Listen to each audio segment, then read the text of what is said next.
قول لي هو بيقول ايه؟ مالكش حجه النهائي ذهاب واياب مش مباراه واحده في المغرب زي 2022 بيلاقح على اللي حصل السنه اللي فاتت، وبيقول لك وكمان حضور جماهيري كامل في مصر. انت عارف ان خالد الغندور لو عملت له دراسه جدوى وهو صاحبي يعني جدوى؟ دراسه جدوى تحليل مضمون هتكتشف انه بيتكلم عن الاهلي اضعاف الزمالك جدا. تعليقاته على مباراه انت مالك يا خالد؟ بس هو بقى ده ينسحب على كتير جدا. هنخسر يا خالد ولنا حجه يا خالد، انت مالك؟ هنطلع التاني في افريقيا يا خالد للسنه التانيه على التوالي في المره الرابعه يا خالد. انت مالك يا خالد؟ الزمالك محتاج صوت خالد الغندور يا خالد. عندنا مشاكل كتير في نادي الزمالك عايزين نحلها. ركز مع فريقك ومالكش دعوه بالاهلي. هتتعب يا غندور. لا هو مش عارف يعني عاجبه التعليقات اللي بتجيله.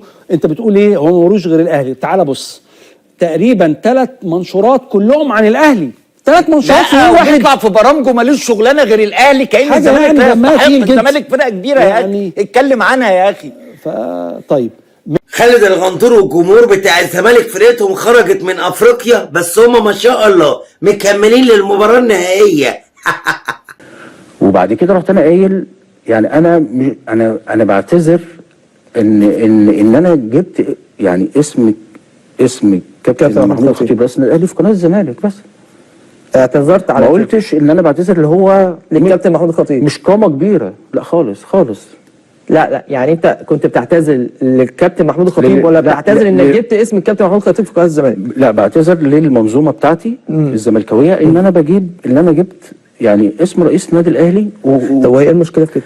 معلش بص، يعني الفتره برضو كانت صعبه وبالتالي ان ما فيش حد بيذكر سواء هنا او هنا اسم رئيس النادي.